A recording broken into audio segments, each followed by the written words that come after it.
1 goal, 8 matches. That is the entire defensive record of the 2026 World Cup winners. Not 1 goal in the knockouts. 1 goal in the whole tournament. Group stage included 7 clean sheets, and Spain played 8 matches to win it. More than any champion in the history of the competition has ever had to play. Here's how it ended. 39 seconds into the second period of extra time, Ferran Torres, a substitute, playing his 44th minute of the match, scored the only goal of the World Cup final. It was his only goal of the entire tournament. Argentina did not register a shot on target in normal time. Their first attempt at goal came somewhere around the 115th minute. The reigning world champions, with Lionel Messi on the pitch, in a World Cup final. And Spain still needed extra time and a red card to beat them. That tension, total control, almost no goals, is the argument about this team. And it hasn't been settled. Let me put both cases up front, because this is a debate video and you deserve the strong version of each. The case for greatness. Spain beat Portugal, Belgium, France and Argentina in consecutive knockout rounds and conceded once doing it. They won the Nations League in 2023, the Euros in 2024, and the World Cup in 2026 under the same manager. Luis de la Fuente, at 65, became the oldest coach ever to win a World Cup. That is a 3-tournament sweep by a side that never had the best player in the world. The case against. They drew 0-0 with Cape Verde. Their biggest knockout win was by 2 goals. They beat Argentina in extra time against 10 men with a goal from a substitute. By every attacking measure available, they were not a prolific team. If you think a champion should overwhelm people, Spain 2026 never did.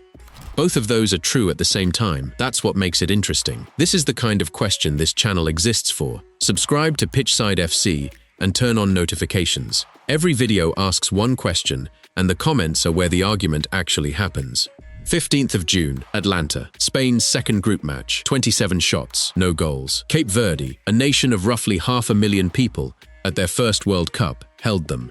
By FIFA's rankings, it goes down as one of the most surprising results in the tournament's history. Josimar Diaz, Vozinha, made 7 saves, 6 of them from inside his own box, and denied Ferran Torres, Pedri, and Laporte in a single spell before half-time. He is around 40 years old and became the 3rd oldest goalkeeper ever to keep a World Cup clean sheet. Lamine Yamal came on in the second half. It stayed 0-0. Now, why open a video about a World Cup win with a goalless draw? Because this is the night the entire argument starts. If Spain 2026 were the machine people describe now, that game finishes 3-0. It didn't. They created 27 shots and could not finish one. And that pattern, enormous control, thin margins in front of goal, never really left them. They topped the group anyway. And they conceded nothing doing it. Unai Simon went 650 minutes of World Cup football before anyone scored against him.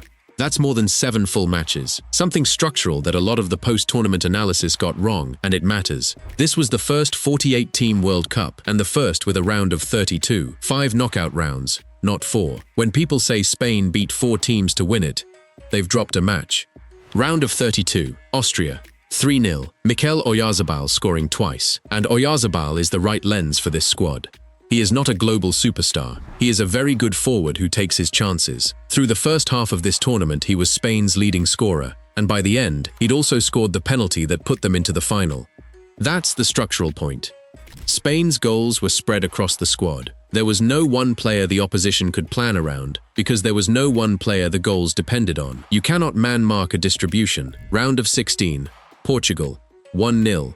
An Iberian derby at a World Cup, and Portugal did not score. And worth saying here, because it shapes how you read the whole run. Yamal arrived at this World Cup off an 8-week hamstring tear, somewhere around 80% fit. With his minutes managed early and ramped up later, he finished with the most dribbles of any player at the tournament, and 1 goal. The teenager everyone expected to define this World Cup didn't. Spain won it anyway. That's either the strongest argument for the system, or the clearest evidence they never had a match winner. Hold that thought. Quarter-final, Belgium, the only match in 8 where anybody solved Spain. Fabian Ruiz opened the scoring. Charles de Ketelaere equalized, and that was the goal. 650 minutes of Unai Simon not conceding, finished. The only time in the entire tournament that anyone put the ball in Spain's net. Think about what that does to a side that has built everything on not conceding. You have never been behind. You have never even been pegged back. And now it's a quarter-final and the game is level. Spain brought on Mikel Merino. Merino scored with his second touch. And this is the part of Spain 2026 that I think is genuinely underrated, and almost nobody built their coverage around it. The goals that decided Spain's two hardest knockout matches were both scored by substitutes. Merino, second touch, quarter-final. Ferran Torres, on from the bench, in the 106th minute of the final. Torres became only the second player ever to come off the bench and score the winning goal in a World Cup final. The other is Mario Götze in 2014. Once might be luck. Twice, in the two games Spain were most likely to lose, is a squad and a manager who trusted his bench at exactly the moments most managers tighten up and play the 11 they know. One flag for accuracy. Some reporting has this quarter-final going to extra time.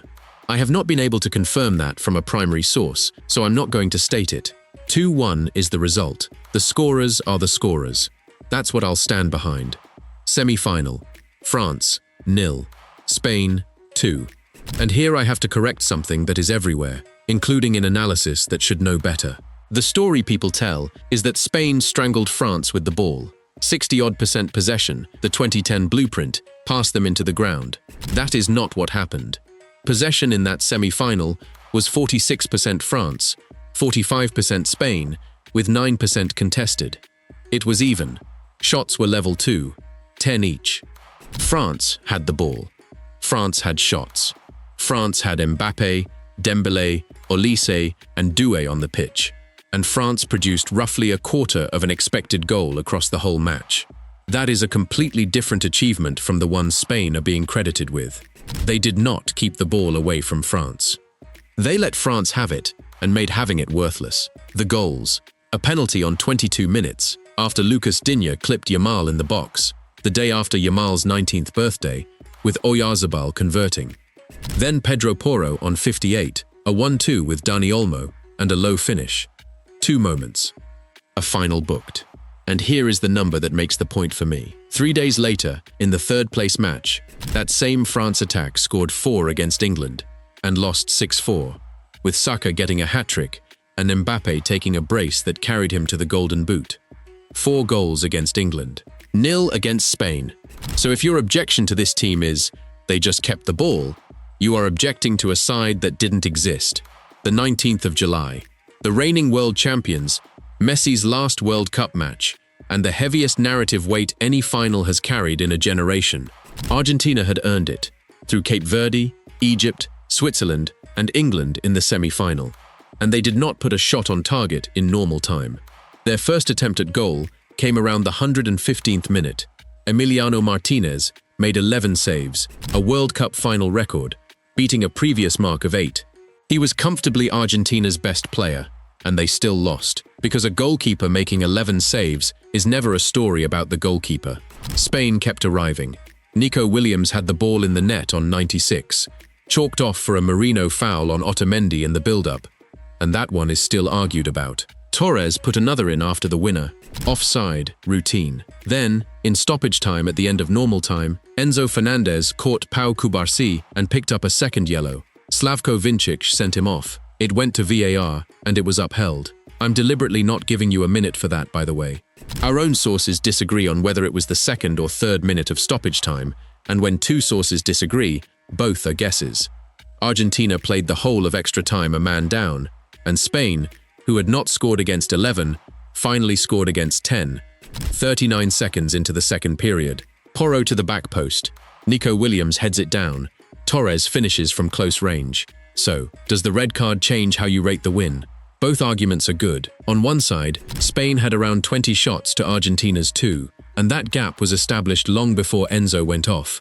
The game was already going one way. On the other, Spain could not break down 11 men in 90 minutes, and needed the extra man to do it. If Enzo keeps his head, we might be talking about a shootout, about Emiliano Martinez, and about a completely different World Cup. I lean towards the first. I'm not going to pretend the second isn't fair, because it is. If you're still here, you're exactly who this channel is built for. Subscribe, and put your answer to that in the comments. Did the red card change the story, or only the timing? Rodri won the Golden Ball as the best player at the World Cup. He did not score a goal. He finished ahead of Messi, the pre-final favorite, who took the silver ball. Mbappé, the tournament's top scorer with 10, and now the all-time leading scorer in World Cup history.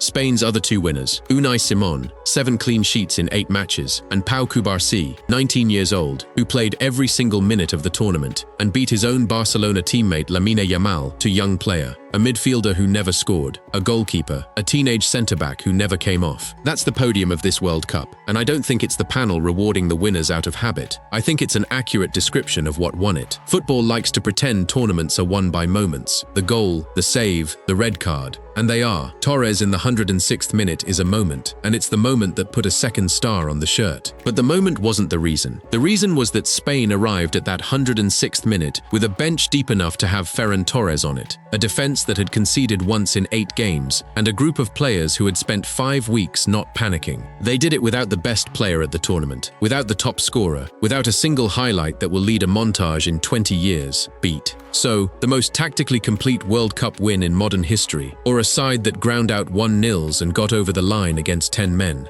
Does a World Cup winner owe you entertainment, or is winning the whole job? Where does Spain 2026 rank among the great champions? Drop it in the comments. Best takes get pinned. Subscribe to Pitchside FC and turn on notifications. Pitchside FC. Pick a side.